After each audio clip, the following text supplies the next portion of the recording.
Campeones, nada como conocer tu perfil de inversionista, saber qué tipo de inversiones son adecuadas para ti, cuál inversión de plano no debe ser, no la deberías de tener en tu portafolio porque no es compatible y no solamente dejarnos llevar por los rendimientos. Hoy estoy muy contento, Mark, porque vamos a hablar de un tema que es esencial, que si bien hemos tocado en algunos episodios pasados, no hemos actualizado y con información muy nueva que tenemos ahorita acerca del perfil del inversionista, de portafolios y pues cómo armar un portafolio en 2022. ¿Cómo estás, Omar? Fíjate, Manolo, algo interesante es que usualmente hablamos de esto hace como un año y medio en un episodio y mencionábamos, la respuesta es que depende, y eso la verdad es muy ambiguo y tal vez para una persona no es una respuesta concreta que le sirva para armar algo. Entonces me gustaría que hoy nos metiéramos a alguna herramienta práctica que encontremos en internet, Manolo, para hacer tal vez después de una serie de preguntas que nos digan, oye, eres un inversionista conservador, moderado o arriesgado. Con base a eso, ver qué respuestas salen. Incluso podemos hacer tú y yo algunos cuestionarios y ver qué nos sale a nosotros. Bienvenidos a Campeones Financieros. Campeones Financieros. Donde Manolo y Omar hablaremos de finanzas. Este episodio está patrocinado por la comunidad privada de Manolo y Omar en Discord, donde vas a encontrar lives mensuales, noticias, reportes de acciones y ETFs, calculadoras privadas y el total acceso para que puedas preguntar lo que gustes a Manolo y Omar. Te invitamos a que te unas. Dejamos los enlaces en la descripción de este episodio.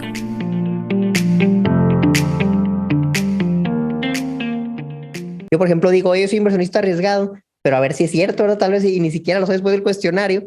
Y con esto los campeones nos pueden seguir. Les podemos dejar las ligas que usemos abajo para que ellos también hagan su cuestionario y vean si son conservadores, moderados, arriesgados o si hay algún otro perfil tal vez que está entre estos y que no conocemos. Porque a la hora de invertir, Manolo, cuando va comenzando alguien, ¿en dónde empieza? Es bien difícil. Oye, conozco todo lo que existe, sé que vi campeones y hay más de 15, 20 instrumentos de inversión en México, pero ¿cuál uso? Muy difícil cuando vas comenzando a saber qué elegir y tal vez este cuestionario, campeones, les pueda servir para dar el pie derecho en el mundo de las inversiones en 2022. Sí, me encanta la idea. Vamos a predicar con el ejemplo. Tómenlo con cierta cautela porque pues, hay muchísimos tipos de cuestionario. He visto algunos bien elaborados que tienen muchísimas preguntas, más de 30, 40 preguntas. Y también hemos encontrado, Omar y yo, algunas versiones pues, más sencillas, ¿no? De 5 preguntas, 7, 10. Y creo que hasta sería curioso, Omar, que luego alguien contestara en varios y en uno le sale un perfil conservador, en otro moderado, en otro agresivo. Pues puede suceder, ¿no? Pero, por ejemplo, las casas de bolsa, cuando te van a dar un servicio ya asesorado y vas a tener alguien que te esté diciendo pues, por dónde va a ir tu estrategia, pues va a buscar hacerte uno bastante robusto para pues, darte una recomendación pues, mucho más atinada. Y pues vamos a ello, Omar, vamos a buscar alguno en internet. La verdad es que ahorita, antes de empezar el episodio, buscamos un par y creo que sí hay algunas herramientas para hacer un ejercicio simbólico, ¿no? Bueno, pues mira, vamos a darle, encontramos algunos. Este nos pareció bastante decente, es uno de Scandia, no es patrocinio ni nada, simplemente se nos hizo bien y la vamos a mostrar aquí. La liga va a estar abajo para que la usen y nosotros vamos a ir haciendo todas las preguntas, vamos a compartir las posibles respuestas y ustedes a la par pueden ir escribiendo cuál es su respuesta en cada pregunta, son 10 preguntitas y al final vamos a ver cuál es su perfil. Esto lo pueden poner en la página con sus respuestas y les va a dar su resultado personal. Pero Manolo, ¿qué te parece si comenzamos contigo, Manolo? Entrada, antes de hacer esto, ¿tú cómo te consideras? ¿Crees que eres un inversionista arriesgado, conservador, moderado o algún otro tipo de inversionista? Yo creo que mi perfil va a ser arriesgado, tanto lo que tengo en mi mente como lo que considero que tengo actualmente, que está más cargado a estrategias variables. Entonces, Bueno, pues vamos a ver si es vamos verdad. a ver si es cierto, Manolo. Te voy haciendo las preguntas. Número 1, ¿tu conocimiento en el tema de inversiones es bajo, bueno o muy bueno? Pues me voy a considerar muy bueno, dado que esto me dedico desde hace muchos años. Y totalmente muy bueno, concuerdo. ¿Inviertes con el fin de conservar el valor actual de tu inversión, generar dinero para financiar tus gastos mensuales o incrementar a grandes cantidades el valor de tu inversión? Me iría con una visión de largo plazo y donde pueda incrementar a grandes cantidades el valor de la inversión. El efecto de la inflación en los resultados de tu inversión. Número 1, no te preocupa. Tu interés se centra en conservar el valor de tu inversión. Número 2, te interesa que tu inversión no pierda poder adquisitivo en el tiempo, por lo que buscas opciones con rentabilidades que al menos igualen la tasa de inflación. O tercera opción, quieres incrementar el valor real de tu inversión en el tiempo, por lo que no estás dispuesto a invertir en instrumentos cuya rentabilidad sea menor o igual a la tasa de inflación. Buscas tasas de rendimiento más altas. Me voy por la de la tercera, una búsqueda de rendimiento real. Número 4, Manolo. Imagina que pierdes valor en tus inversiones de corto plazo. ¿Qué harías en las que son de largo plazo? Opción número 1, asumiría un riesgo bajo para que no impacte en mi inversión. Prefiero conservarlo así como está. Opción número 2, tomaría un riesgo medio para incrementar algo en mi inversión y cumplir mis metas en un plazo más corto. Opción número 3, tomaría un riesgo alto para que mi dinero se duplique. Esa está rara la redacción un poco. Y pues, te diría que vamos a contestar aquí B. Un riesgo medio para incrementar algo en mi inversión. Y vamos por esa. Tu nivel de tolerancia al riesgo, pregunta 5. Probabilidad de que el resultado de tu inversión se aleje de tu expectativa, ¿es bajo, medio o alto? Que se aleje mi expectativa, mi tolerancia al riesgo es alta. Alta. Pregunta 6, ya vamos a la mitad, campeones. Inversiones más volátiles de mayor riesgo se asocian a rentabilidades más altas, aunque de igual manera podrían generar pérdidas sustanciales. ¿Con cuánto riesgo te sentirías cómodo al invertir? Opción número 1, asumirías el menor nivel de riesgo que sea posible, antepondrías tu tranquilidad financiera a la búsqueda de mayor rentabilidad. Opción número 2, estarías dispuesto a tomar cierto nivel de riesgo para mejorar la rentabilidad de tu inversión. O la opción número 3, estás dispuesto a tomar un riesgo elevado para ganar más. Sabes que quien no arriesga no gana. Me voy a ir por sí estaría dispuesto a tomar riesgos elevados al final la letra C. Pregunta 7. El valor de las inversiones puede fluctuar en el tiempo, principalmente cuando son a largo plazo, pero si su valor baja entre 10 y 20% en un plazo relativamente corto, tú decides A, vender tu inversión y asumir las pérdidas para evitar que sean mayores. B, mantienes tu inversión de acuerdo con plazo trazado en tu estrategia original y haz tiempo a que se recupere. O C, mantienes tu inversión e incluso compras más de los activos que ya tienes en tu cartera para aprovechar la oportunidad, que significa una caída en su precio. En la práctica, lo que hago es la C. Tienes objetivos de inversión con distintos plazos por los que estás dispuesto a, opción A, mantener un nivel de riesgo mínimo sin importar el plazo. No quieres que tus inversiones te quiten el sueño. Opción B, asumir distintos niveles de riesgo e incrementarlo a medida que tus metas sean más a largo plazo. Opción C, te sientes cómodo asumiendo niveles de riesgo elevados sin importar el plazo de tus objetivos financieros. Aquí la que más me gusta es la B, más riesgo conforme la meta es de largo plazo. Para ganar más, pregunta 9, ¿no tienes inconveniente en incluir en tu portafolio de inversión instrumentos de renta variable, acciones, por lo que estás dispuesto a invertir hasta un 30% de tu cartera de inversión en fondos de inversión de renta variable, invertir 30% en acciones individuales con potencial de crecimiento a mediano y largo plazo o invertir más del 50% en acciones individuales? Más del 50% en acciones. Última pregunta, Manolo. ¿Cuándo planeas retirar dinero en tu cuenta de inversión? Opción A, ¿quieres disponer de flujos de efectivo generados por tu inversión desde ya, de manera periódica? Número B, ¿planeas dejar madurar tu inversión al menos 5 años y continuar haciendo aportaciones durante ese plazo? Tercera opción, tu inversión es a largo plazo, la destinarás a financiar tu retiro, por lo que te olvidarás de ese capital hasta que tengas 60 o 65 años o incluso planeas incrementarla. Aquí me falta la opción D donde haya otros, porque pues yo hago de las tres, ¿no? Si dijeras la mayoría de tu patrimonio, ¿dónde lo tienes ubicado? Voy a comentar la B. La B. Más de 5. Bueno, Manolo, entonces tú mencionabas al inicio que tenías un perfil arriesgado. Vamos a ver si es cierto. Vamos a ver cuando dice resultado. Y sí, mira, el test bastante acertado. Tienes una personalidad agresiva. Tus respuestas fueron preponderante C. Tu personalidad inversionista es agresivo. Y nos explican cómo es un estilo de personalidad agresivo. Sí, si aplicas bien el dicho, el que no arriesga no gana. Muy cierto. Te gusta tomar decisiones racionales, bien hecho.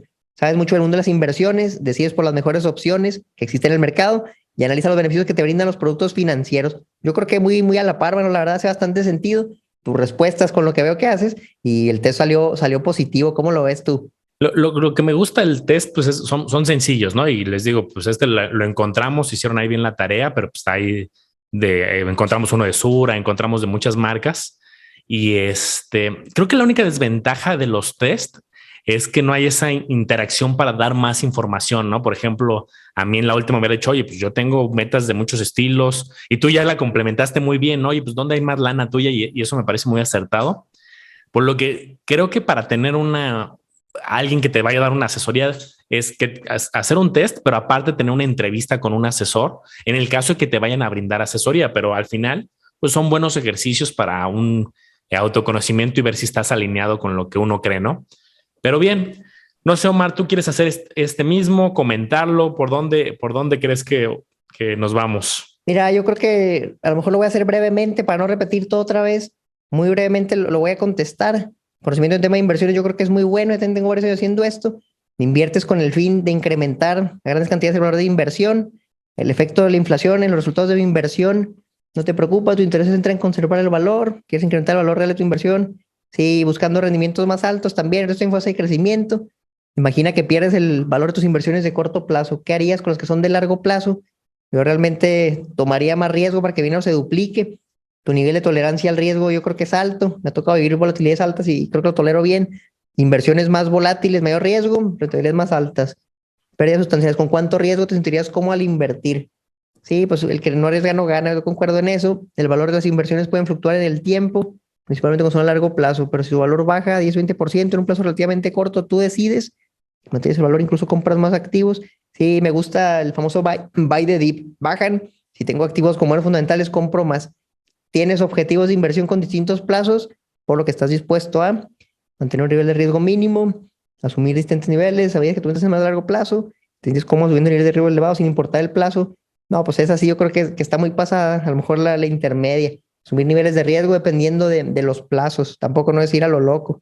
Para ganar más no tienes inconveniente en incluir en tu portafolio de inversión instrumentos de renta variable. No, pues sí, a mí me gustan mucho las acciones, tengo mayormente acciones, más del 50% en acciones. Y la última pregunta, ¿cuándo planeas retirar dinero de tu cuenta de inversión? Inversiones a largo plazo. Espero nunca lo tenga que retirar. Y bueno, pues vamos a ver. Y sí, pues también yo creo que en ese sentido me sale que soy agresivo. Entonces a mí aquí me gustaría, Manolo, que los campeones hicieran el test, ahí les vamos a dejar el enlace, y que nos compartan su resultado. A lo mejor algunas personas van a ser conservadoras, otras moderadas, otras agresivas. Me parece que son los únicos 3 perfiles que te van a salir, pero creo que es un ejercicio bueno para ahora sí ya, ok, ya sé más o menos en la teoría, porque esto es la pura teoría, qué debería de ser. Y ahora yo los invito a que prueben a ver si es cierto, o sea, lo que respondieron, vean si es reflejo de sus inversiones. Ahorita decía Manolo, oye, lo que hago es esto, pero a lo mejor tú vas comenzando a invertir y pues todavía no lo has hecho. Entonces, hasta que no lo hagas, es muy fácil, Manolo, decir, oye, yo tengo el 50% de dinero en acciones y si bajan no me importa, leen un libro que voy a comprar más porque están bien las empresas, pero ya en la práctica, cuando metes los ahorros de toda tu vida, a lo mejor los tienes ahí y dices, oye, pues esto es a lo mejor un año de mi sueldo, lo que ya bajó, tal vez ya no piensas igual. Entonces yo les diría, ahí está la teoría, pero en la práctica asegúrense que sea así y si no hacen el ajuste, tal vez su perfil sea otro. Oye, Mar, a mí algo que me gustaría para complementar con los campeones es, oye, pues qué padre, ¿no? Salió conservador o moderado y agresivo, por platicar y rebotar un poco entre nosotros de nuestra óptica, porque cada institución financiera es diferente y nosotros pues, como independientes dar nuestra opinión. ¿Qué visualizas que es un perfil conservador y un perfil agresivo? ¿Un agresivo es todo a la bolsa o es un porcentaje? ¿Tú cómo podrías definir? Me gustaría los extremos. ¿Cómo definirías un perfil conservador y uno agresivo? Fíjate, está buena la pregunta y yo partiría de dos elementos muy concretos, lo que son instrumentos de renta fija, llámale CETES, pagares bancarios, llámale cualquier fondo, un préstamo que tú hagas, inversiones en deuda, etcétera. Y lo que es renta variable, ¿no? Acciones, ETFs, criptomonedas, activos que tú no sabes su valor, cuánto va a estar en el futuro, si va a subir, si va a bajar, y que tienen un poquito más de riesgo, buscando mayores rendimientos. Partiendo de que existen esos dos tipos de manera general, yo te diría, el conservador para mí es una persona que por lo menos tiene el 50% de su patrimonio en renta fija, por lo menos. Oye, tengo el 60% en CETES y lo vas en otro lado, para mí eso sería algo bastante conservador. Hay modelos, Manolo, modelos, tú los conoces seguro muy bien, modelos que te definen cierta distribución de activos, que el modelo de Swensen, que algunos otros modelos que ya existen, el All Weather de Ray Dalio, y te dicen, ¿sabes qué? Tú pones ciertos porcentajes en ciertos activos y puede que te dé un resultado bueno. Entonces, no he visto realmente un modelo que tenga más del 50%, por ejemplo, en bonos de Estados Unidos, pues es que la verdad las tasas son muy bajas.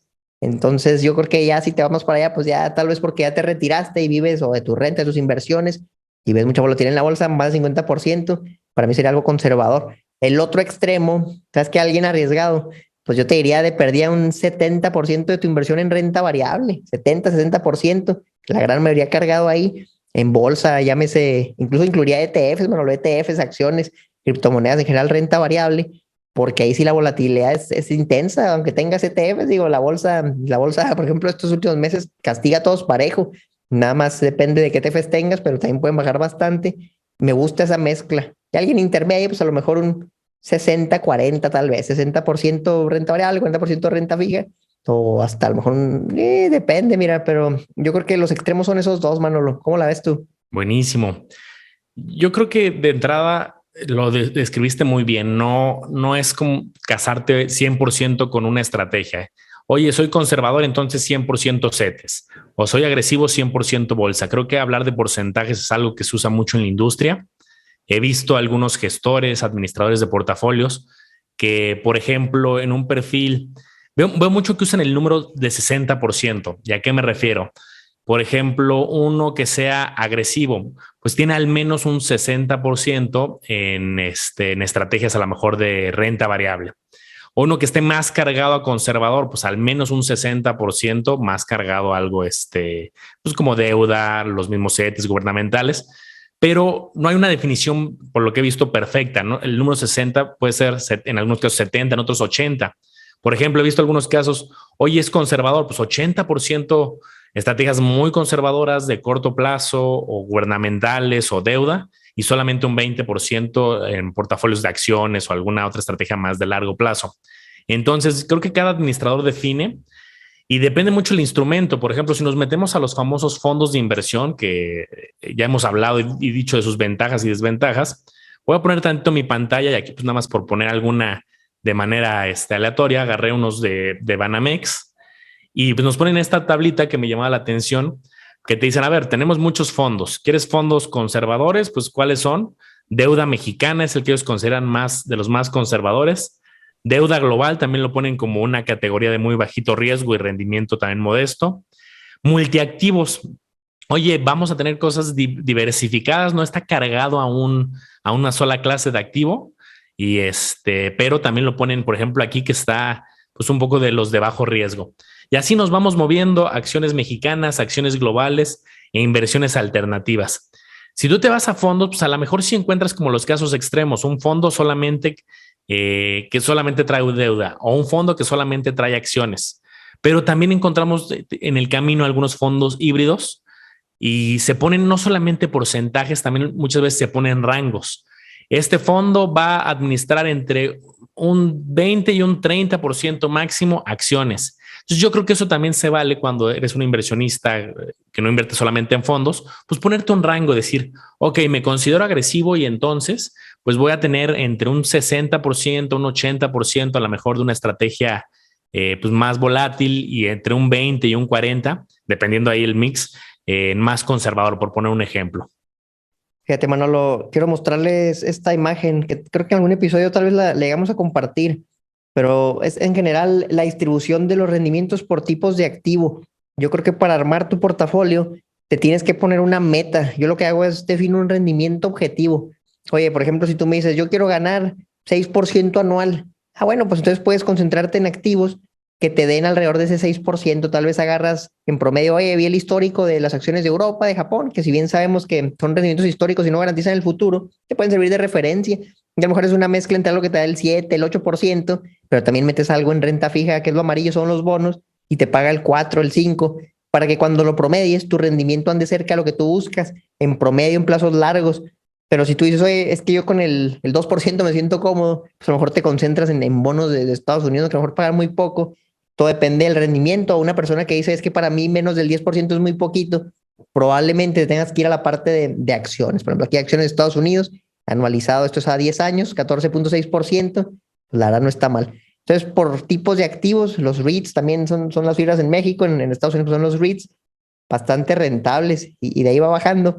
Esto es anualizado, pero fíjate cómo anualizado lo que son materias primas, las commodities, tiene un rendimiento muy malo, pero en 2022 llevan 27%, en 2021 21%, entonces 38% lleva.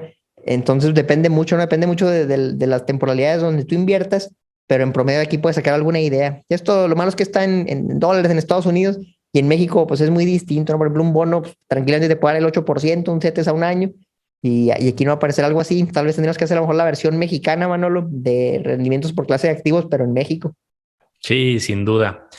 Y algo que vale la pena comentar aquí a los campeones es que cuando uno hace este tipo de cuestionarios como el que empezamos el episodio, hay que estar consciente de que no te quedas ya casado de por vida con ese perfil, ¿no? A lo mejor puedes ser conservador en un momento y luego te vuelves moderado y luego te vuelves agresivo y luego te vuelves a ser conservador. y muchas veces son por circunstancias de la vida. Por ejemplo, un tema de pasar de tener una muy buena chamba a una situación de desempleo, un tema de estar soltero a decidir formar una familia o tener hijos o dependientes económicos o perrijos, como sea. Al final te van pasando cosas en la vida que cambian la perspectiva. A lo mejor dices, oye, ya mi meta ya no es invertir de aquí a 10 años, a lo mejor, o sigue siendo, pero también ya me nació una nueva meta que es poder pagar las colegiaturas de algún dependiente económico y empieza a pagar en unos cuantos años. No sé, pueden surgir nuevas metas y pues vas moldeando, y creo que vale la pena hacer este tipo de ejercicios y cuestionarios al menos una vez al año. O también lo que nos sugiere la teoría financiera es cuando te sucede un cambio importante en la vida, haces un pequeño alto en el camino, haces tu cuestionario, haces autorreflexión y volteas a ver tu portafolio si es compatible. Yo en algún episodio, Omar, yo les contaba que el cambio más drástico que he sentido de perfil es cuando estaba trabajando en el sector financiero, estaba ahí de director y con un sueldo muy estable, y cuando me salgo y decido emprender, ahí sí hubo un momento que dije, espérate tantito, bájale 2 rayitas a tu portafolio, en el sentido de vuélvete un poco más. Yo creo que ahí sí fui moderado. Y si hubiera contestado un cuestionario de este estilo, estado con un asesor, me hubiera dicho, tú eres moderado, hasta no sé si conservador, ¿no? Me hubiera preguntado, oye, ¿tus ingresos son estables? No, estoy emprendiendo. Oye, ¿tus metas son a muy largo plazo? Sí tengo, pero quiero ahorita invertir en el negocio y inyectarle todo ahorita a muy corto plazo. ¿Quieres hacer retiros? Sí, sí quiero hacer retiros para el negocio. Entonces las respuestas hubieran sido bien diferentes en ese inicio. Y ya ahorita ya la circunstancia cambió, pero ese es un claro ejemplo de cómo de un mes para otro me cambió mi perfil, y lo tienes que ir adaptando en tu portafolio. Oye, Manolo, me gustaría darles todavía algo más a los campeones y que tengan una referencia entre simplemente nuestra opinión de los instrumentos populares que hay en México, que les diéramos un estimado, Manolo, de un rendimiento razonable promedio entre un cierto rango que pueden llegar a obtener entre ciertos instrumentos. Aquí estoy escribiendo varios para que tengan una referencia, y ya si alguien se pone una meta, cierto rendimiento, que vea lo que hay y vea hacia dónde se tiene que cargar para llegar a algo así, haciendo una ponderación, como ves. Perfecto, vamos a ello entonces. A ver, Manolo, pues en CETES, ¿tú qué rango crees que una persona puede ganar en CETES, en promedio, en plazos no específicos? Vamos a decir directo a porcentaje, pero creo que sí vale la pena aclarar que vamos a dar los porcentajes a lo mejor actuales. Porque si tú hubieras visto este episodio, la respuesta hace un año, la respuesta en CETES hubiera sido cercana al 4.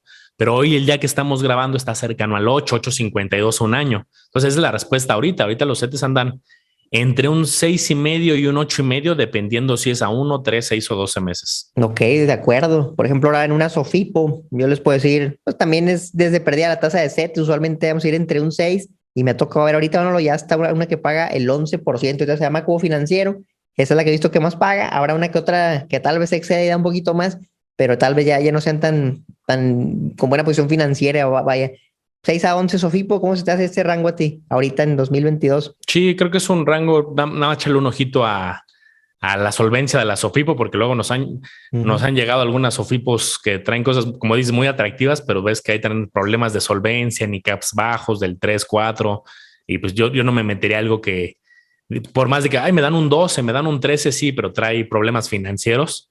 Entonces yo creo que si la SOFIPO está bien, entre un 6 y un 11, como dices, puede ser atractivo. Oye, Manolo, y de los pagarés bancarios, tú que estuviste muchos años en el banco, ¿qué nos podrías decir? Te puedo decir que ahí el rango está bien amplio, desde flamantes 0.5% hasta, pues ahorita hemos visto algunos que están en el 6%. Yo diría que está entre un 1% y un 7%. Y luego veo bancos grandotes que traen pagaré al 2, pagaré al 1.50, inversión, y le ponen sus nombres al 3, 4. Entonces yo creo que los bancos, pues tu negocio no son las inversiones, su negocio es más el crédito, y a lo mejor sí algunas inversiones, pero de banca privada para otro cliente. Entonces, ahorita no he encontrado un banco, y si lo encuentran, campeones, háganoslo saber en los comentarios y vamos a aplaudirle a ese banco que a un año esté superando CETES, un banco que traiga un pagaré bancario a un año más del 8.52, que es la última de CETES, no he encontrado yo. No, pues ni yo, ojalá alguien la encuentre y nos lo comparta. Manolo, fondos de inversión de deuda y fondos de inversión de renta fija, ¿qué nos puedes decir de estos? Buena pregunta. Los fondos son muy variables, incluso puede haber rentabilidad negativa. Entonces, los fondos de deuda, en teoría, deberían de tener una estrategia similar o tratar de superar su benchmark, es decir, tratar de superar, por ejemplo, a los CETES o a su referencia. Entonces, pero ¿qué pasa muchas veces? Porque en la práctica no siempre sucede, ¿no? Pero hay fondos de deuda corporativos, hay gubernamentales, hay bancarios. Entonces ahí es muy amplio el rango. Desde un poquito negativos podríamos encontrar puntos que traen -2, -3, -5, hasta algunos de deuda que traen pues de repente un 8, un 9, porque depende mucho que hay ahí adentro, ¿no? En fondos pues no puedes garantizar el rendimiento y ahí pues es mucho más complicado. De renta variable, ¿tú cómo los ves? Un fondo, por ejemplo. Pues también muy volátil, digo, me toca ver muchos fondos con rendimientos negativos, nada más que aquí sí ya a lo mejor de doble dígito, ¿no? De 10%, 15% negativo en un año, y los mejores fondos me ha tocado ver, pues tienen años de 20%, 30%, pero ya anualizado, difícil encontrar uno que supere el 20% anual. Yo creo que eso sería ya lo mejor que hay, un fondo que en 5 años anualizado te dé ese rendimiento. Son muy pocos, la verdad. La mayoría oscilará entre, yo te diría, el 2 al 10%. O sea, realmente, la verdad, la mayoría tiene resultados espectaculares, uno que otro sobresale. Y pues nos ha tocado ver por ahí, analizamos unos de Value, y no sé si se acuerdan, pero había un -80% y cosas así medio extremas. Entonces también yo creo que los de renta variable es lo más cercano a lo que puedes tener una pérdida muy grande o un rendimiento interesante. Y pues por eso de eso se trata la renta variable, alto rendimiento, alto riesgo. Muy difícil dar un rango, pero pues ahí tienen algunos números. No sé tú qué opinas de esto. Por ejemplo, ahorita nada más aleatorio de la página que tenía abierta de uno de Banamex, para que se den una idea. Ya saben que aquí no es patrocinado, por eso hablamos de Scandia, de Sura, de un montón. Y pues vamos a ver los rendimientos. Pero es que también depende. Tienen, por ejemplo, fondo de acciones mexicanas, de acciones de Estados Unidos, fondo de acciones global. A ver, échanos dos de pérdida mexicanas y internacional o algo así. Miren, uno quiere, casi nunca hemos hablado de Banamex y más con su posible ahorita fusión. Y fíjate lo que me salen sus fondos cuando quiero abrir. Pues ahí, muchachos, creo que deben de arreglar algo de sus servidores internos. Pero bueno, ahorita pues les busco de otro. Al rato lo ponemos. Mientras, déjenme les platico cuando uno encuentra eso de los ETFs en la bolsa. Y aquí sí quisiera que los dos diéramos nuestra opinión. Los ETFs, a mí siempre me gusta partir del promedio de un ETF que siga el S&P 500, que es un rendimiento razonable en promedio, en plazo largo ha sido como el 10%, ya con los dividendos. 10% en dólares, en pesos pues ya es un poquito más, bueno, un 3% de tipo de cambio histórico a lo largo del tiempo, un 12, 13% ya en pesos.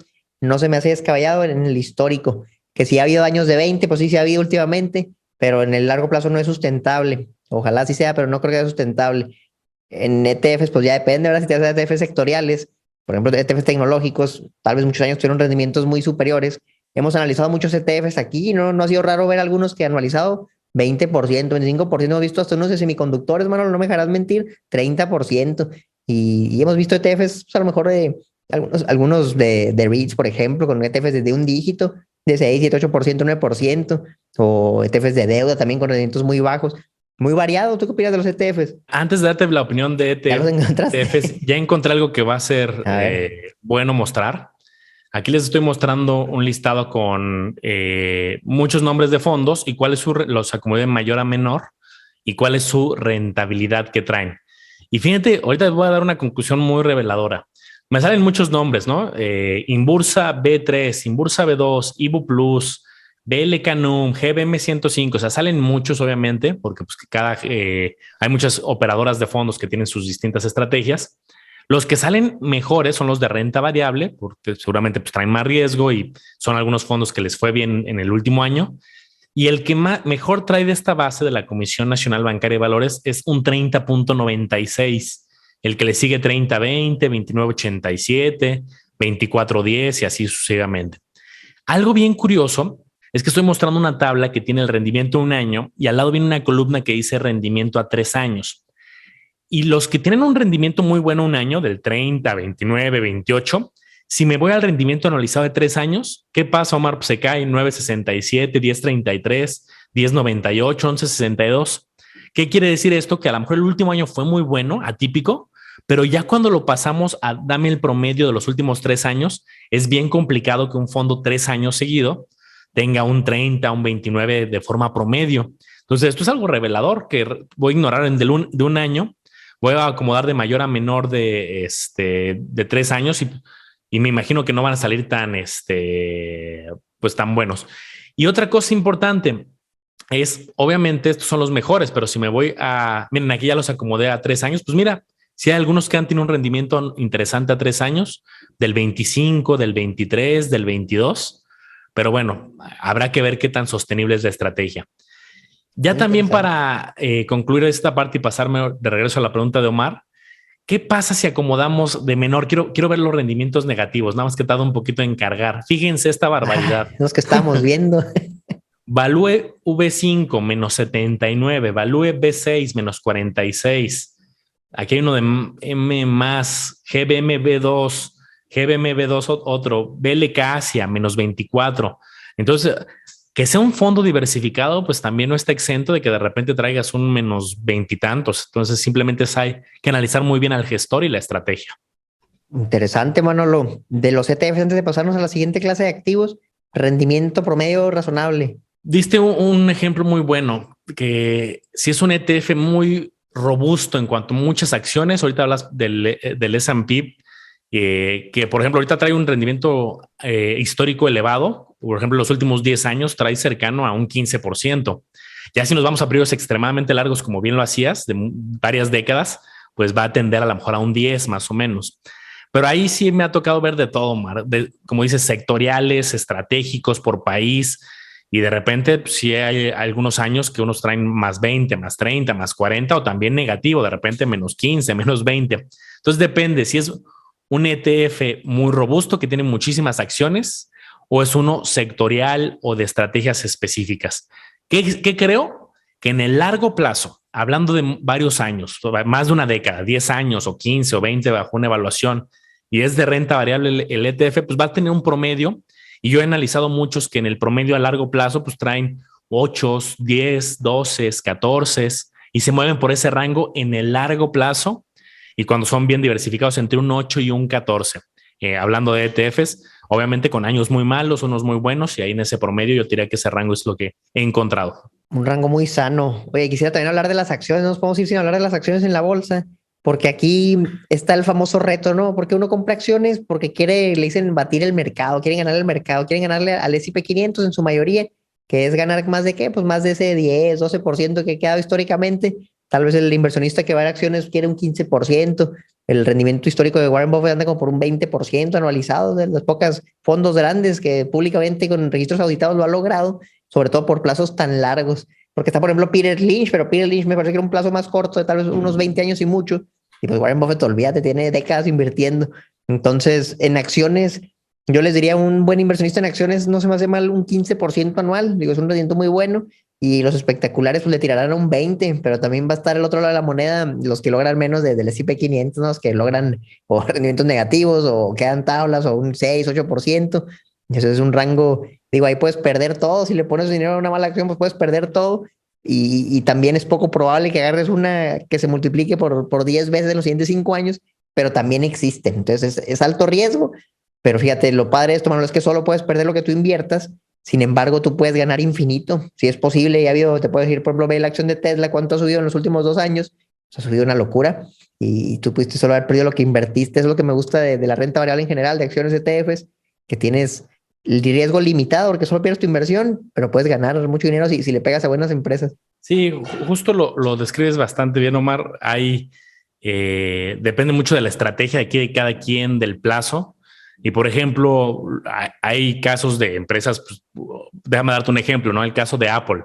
Apple en los últimos 5 años trae un acumulado arriba del 400%. Y así como esas podría haber varios nombres, que no quiere decir, entonces la clave es invertir en Apple y si invierto 5 años más voy a tener otro 400 y tantos por ciento. Pues la respuesta es no, depende mucho de la estrategia.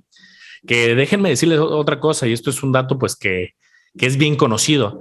Es bastante complicado en términos generales, ganarle al mercado, ganarle al Standard & Poor's 500, y me refiero de forma sostenida en el largo plazo, que alguien, como dices, auditado, podemos decir, oye, a ver, en los últimos días, vamos a empezar ahorita desde el 2022, en el 2032 hablamos, y vamos a llevar un track record de todas las operaciones, ir calculando, y vamos a ir midiendo si se le gana al Standard & Poor's 500. Y por eso creo que es lo bonito en el caso de los inversionistas. Oye, tienes el tiempo, la educación, la capacidad de ganarle al mercado, pues está padrísimo.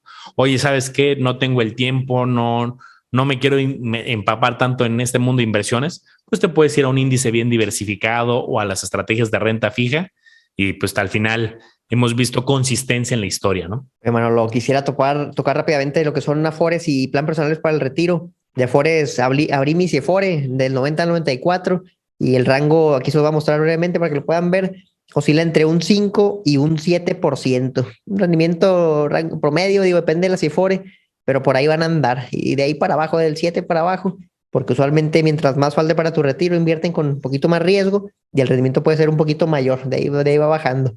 Entonces un 5 7 se me hace razonable. Tú eres el experto de los PPRs, mano, los planes personales para el retiro.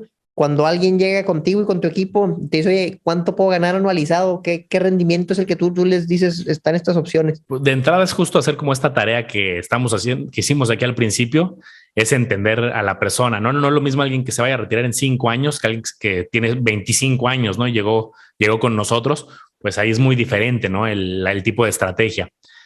Así como hay estrategias en Udibonos, en estrategias de renta fija, también está la Bolsa de Estados Unidos, que ya la comentamos.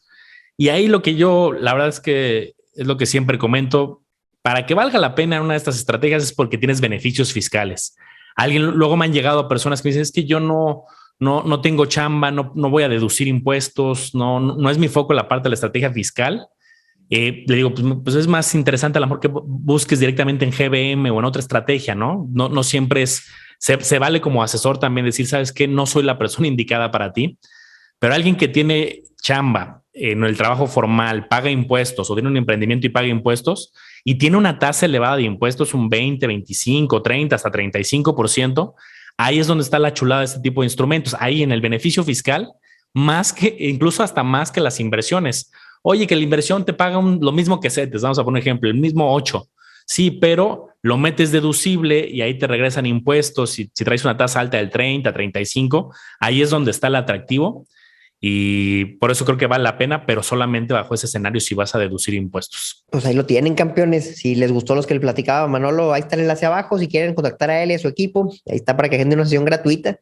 Y no sé, Manolo, ¿quieres agregar otro instrumento ahorita? ¿Algún rendimiento por medio de algún instrumento que creas que no hemos mencionado? Pues podemos irnos, por ejemplo, a el tema de, todavía más allá, el tema de criptomonedas, por ejemplo.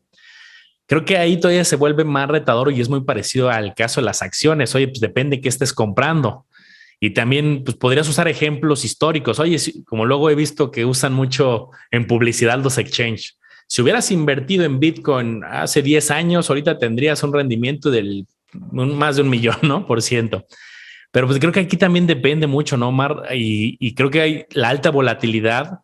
Luego he visto inversionistas que en un momento dicen, oigan, ya traigo un más 80, más 100, más 300%.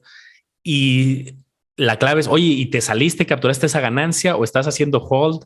¿O es una criptomoneda que nada más era un momento así de momentáneo y volvió a caer? ¿O si es una a lo mejor con un panorama de largo plazo? Ahí tú qué opinarías? ¿Qué le podrías decir al campeón a lo mejor en términos de un porcentaje? Fíjate, me gustaría mostrarles esta página porque trae información muy valiosa. Si hace algunos meses, tal vez ya hace un año, cuando el Bitcoin llegó a su máximo histórico de 60 y tantos mil dólares, tal vez vieron muchos anuncios como los que comentaba Manolo. Oye, si hubieras invertido en Bitcoin y lo hubieras vendido ahorita, pues olvídate el dinero que hubieras hecho. Pero vean, por ejemplo, aquí en la última columna que dice YTD, Year to Date, es el rendimiento que va en lo que va del año. O sea, de ahorita estamos en abril, han pasado 3 meses, 4 meses y ve los rendimientos de las criptomonedas más populares. Estas son las más grandes. Bitcoin, menos 13%. Ethereum, menos 17%. BNB, la de Binance, menos 19%. XRP, menos 14%. Solana, menos 41%. Cardano, menos 29%. O sea, prácticamente el inversionista que apenas entró este año a las criptos probablemente no le esté pasando bien. Y mira, nos podemos ir más para abajo en la lista y se ve casi puros números rojos, menos 30, menos 40. Son pocas las que realmente han subido en lo que va del año. Entonces, lo que pueden ver es que es muy volátil. Como en 3 meses puedes perder el 30% del valor de la cripto. Así es esto y puede ser peor. La otra es que también puede pasar lo mismo, pero ahora para arriba. Yo creo que es simétrico, mucho riesgo, mucho rendimiento. Y pues yo te diría un rango razonable. O sea, en una cripto, ahí sí tienes que buscar un rendimiento superior a lo que comentamos en otros instrumentos, ¿no? Para que has invertir en una cripto que espera ganar el 8% al año, el 10%, con tanto riesgo, pues para mí no vale la pena. Yo esperaría por lo menos un 15, un 20, bueno, de ahí para arriba. si me va bien, y si me va muy mal, pues perdería algo similar también, si no es que más. Sí, y ojo que estamos hablando de situaciones a lo mejor nuestra opinión, nuestra experiencia normales, ¿no? Si hay comportamientos desordenados, que esto luego no te lo dicen en muchos lados, si hay algo desordenado como lo que se vivió en la pandemia, como lo que se vivió en el 2008, 2009, como lo que se vio en el 2000, y hay muchos casos en la historia que es algo atípico, ¿no? Ya sea un conflicto, ya sea una pandemia, ya sea una crisis financiera, ahí todavía los números cambian y son a lo mejor más drásticos las caídas, más fuertes. Entonces también tengamos cuidado en solamente ver los históricos y hay que también saber cómo reaccionar. Luego creo que ese sería un episodio interesante, qué se puede hacer en tiempos de caídas complejas, ¿no? Oye, Manolo, quisiera que nos platicaras ya para cerrar el episodio las cosas nuevas que tenemos en el grupo de Discord, porque siempre mencionamos al final el grupo y la verdad hemos estado trabajando en muchas cosas nuevas que probablemente este video saldrá en unas 2 semanas.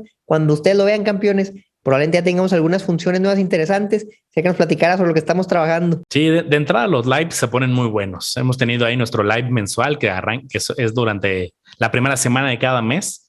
Y pues ahí nos ponemos a contestar, a interactuar, ¿no? Con la gente. Estamos viendo algunas dudas específicas y ahí pues, que la gente que está ahí participando en el live manda. O si alguien no se puede conectar, pues manda las dudas y ahí las contestamos, aunque no esté participando en vivo, y ya luego ve la repetición. Estamos también incorporando temas de noticias, pero le dedicamos un buen rato, porque hay muchísimas fuentes de noticias, ¿no? Y yo pues, que llevo muchos años en esto, te encuentras muchísimas suscripciones, muchísimas revistas, periódicos, algunos en español, la mayoría en inglés.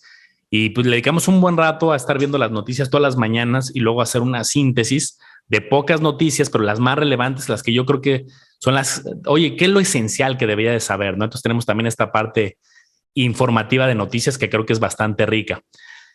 Está ya bastante activo, me da mucho gusto la gente que ya está ahí adentro, está participando, comentando, posteando dudas, todos los días llegan varias preguntas, ahí estamos bastante activos leyendo y contestando, pero creo que hay mucha interacción y es lo que estábamos buscando. Excelente, campeones, pues se viene eso y muchas cosas más. Olvídense, va a estar buenísimo. Ahí está la calculadora abajo, también. No, hombre, olvídense, si ustedes se preguntan, oye, ¿esta acción está cara o está barata? ¿Le debería comprar este precio o qué precio debería entrar? Y si no saben la respuesta, bueno, le estamos haciendo una herramienta que les va a dar un número concreto con base a puros fundamentales, no a especulaciones, sino a suposiciones reales, ¿no? Con los flujos financieros, con todos los datos de las empresas. ¿Qué valor deberías pagar por la acción hoy para ganar un rendimiento? Y todo eso viene ya incluido en lo que tenemos en el grupo. Si les interesa, ahí está abajo el enlace para que se unan, tienen las puertas abiertas. La verdad es que somos ya más de 200 personas, Manolo, y es un grupo muy activo, pero fíjense, 200 personas es poquito, entonces la atención es muy personalizada, porque no es lo mismo este grupito de 200 personas a grupos que tenemos con decenas de miles de personas en Facebook. Pues es imposible realmente darle el seguimiento ahí. Entonces échenle un ojo, sigan a Manolo como le hago a los business, las redes de campeones financieros, a mí como Mario Educación Financiera, y no sé, Manolo, ¿quieres agregar algo más al episodio? Cerramos, déjenos qué otro episodio, qué otros temas quisieran que habláramos en los próximos episodios y nos vemos en la próxima. Hasta la próxima.